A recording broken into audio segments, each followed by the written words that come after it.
Hi, I'm Miriam Joy and welcome to my studio. We wanted to revisit some of our older but great videos, so we're going to take a look at some of my favorites.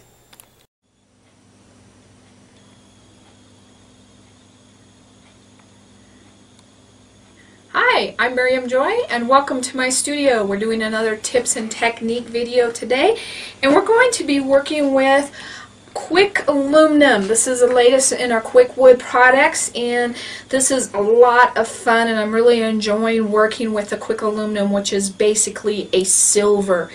The one thing about QuikAluminum is it has a short dry period of time, so we want to work with projects that only take a little bit of time. With it and the Quick Copper, they tell you there's between 5 and 7 minutes, so we really want to keep these project short and quick. So remember that when you start to work with it, and only cut off the amount for just the amount that you're using. So if you're making 2 earring feathers, only use enough for the 1 earring at the time. So we're going to be doing the silver feathers, and number 1 rule when you're working with quick wood of any kind, because it's hard and it dries rock hard, take off your jewelry. So we want to make sure that we do that.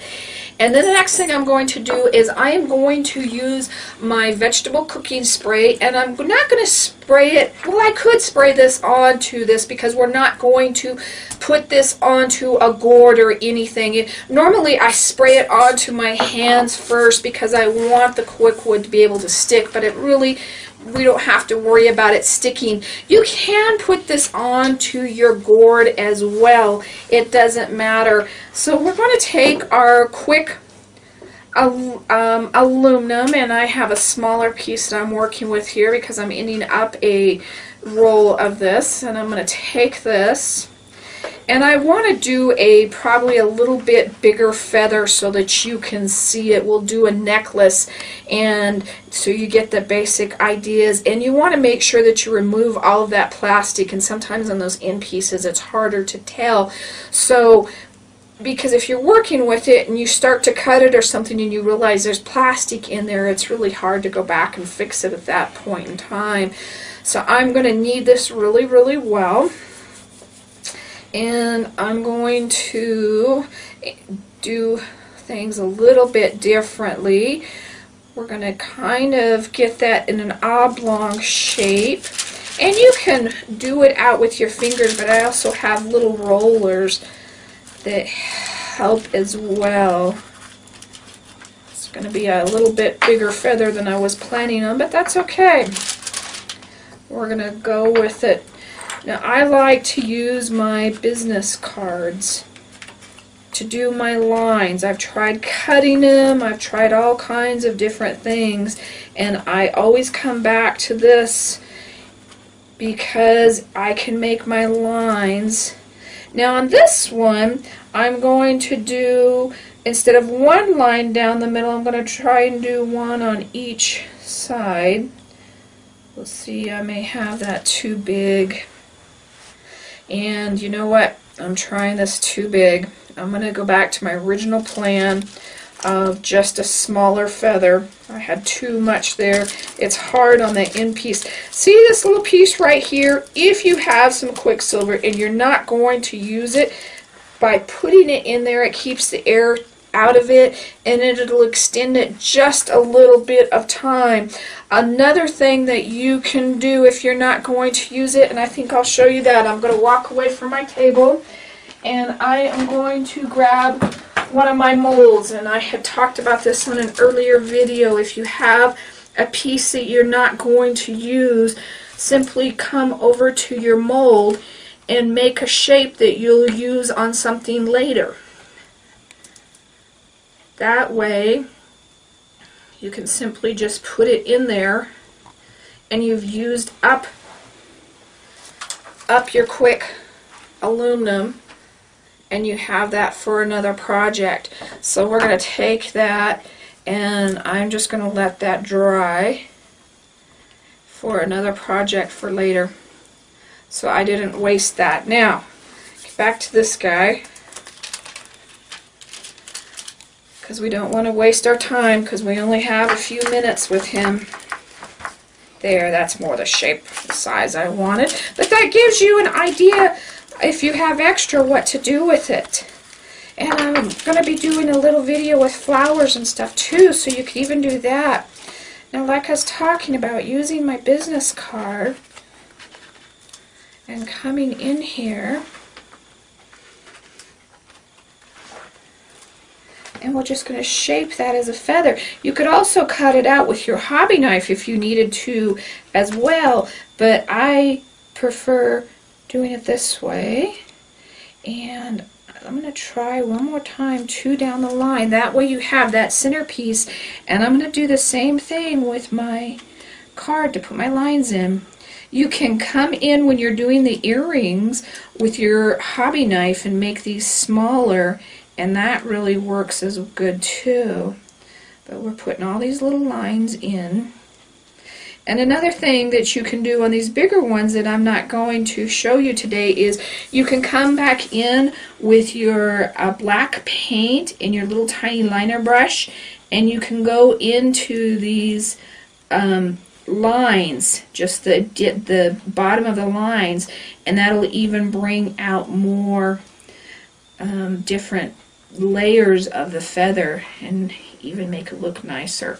Alright, so we have that feather there. The next thing we're going to do, though, is we're going to add some shape to it. And by doing that, we're going to come in with our hobby knife.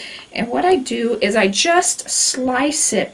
Now, if this was foil, I'd have you remove a piece. But we don't need to remove it because we can just kind of wiggle one up and one down. Now, push these back in and kind of clean this up as nice as you can. And this gives our feather a looser feel instead of a heavy feel, which you want feathers to do. And I'm going to do one more. Now, probably do odd.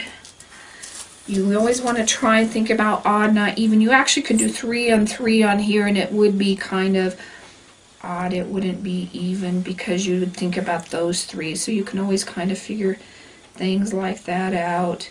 And I'm just going to clean and keep these ends tucked in. You don't want them sticking out. You don't want them sharp. And see how neat that's really starting to look already. Now, before this dries, we want to make sure that we come in. I'm using an awl, and I'm going to poke my hole into my feather here. And I want it pretty good size because I'm actually want to put my jump ring in. And what we're going to do is I am going to let this dry for just a couple minutes, so I'm going to turn it off and we will come right back and show you how to put the jump ring in and attach this right to the feather to make the necklace. So join me back in just a couple minutes. Okay, we've let our feather dry, and one thing I forgot to mention before it is dry, I like to add some shimmer or embossing powder to it. And I used a pearl or a silver just to add some highlights to this. I really think it helps it. Always dip your brush into the lid and just brush it on. And like I said, you want to do that when that is still wet so that it sticks to that. And then you get all those bright, wonderful colors, even helping it to look more like silver. And now that we're dry, we're going to come in with our jump ring, and we're going to open it up. And I use 2 tools, one to open on each side. We're just going to open this right up, and one to hold it while we put this jump ring through. And then once we get the jump ring through, sometimes if your necklace won't go through it, you need to put the necklace in it and then close a jump ring. That I know my necklace will fit through this. And you always want to make sure that you close this very tight, because that can that's where your necklaces break. If your jump ring has an opening and something can slide out of it, you want to be real careful with that. And sometimes just by pinching it right on that jump ring part just tightens it. Alright, so we have the jump ring on there, and then we're simply just going to thread the necklace through it. I have some samples of using it with black or different kinds of things, so there's all kinds of things that you can put on that. Now on the smaller earrings, we add 2 jump rings, and the reason we do that is so that it hangs straight, because your earring part is forward, and if you have the other part jump ring that's forward, it would hang sideways. So simply just put 2 jump rings on, and these earring pieces just simply open, just pull them to the side, put your 2 jump rings on, close that back up again, make sure that's nice and secure, and then you have your wonderful little feather earrings as well. You should varnish these with 1 coat of varnish just to hold the embossing powder or the shimmer powder on to your feather so that it wears nice and doesn't rub off. And on this one, you can see I added the black cording, and here it has a little bit of the liner work, and I put a line of real small clay down the middle of that just to make that. But see how I kind of bent my feather and kind of gave it shape, and you can do this by putting it on your large gourds as well too to give your feather there. You can make them that way, but so it looks like it's not just a flat feather, it gives it some shape and everything. So I hope you enjoyed this little class and had fun learning our silver feathers today. If you have any questions about anything we did here, please email me at art@miriamjoy.com. And for the QuikAluminum or any of the other tools that we may have available, please visit my website at miriamjoy.com. There's also a video link to other videos there as well.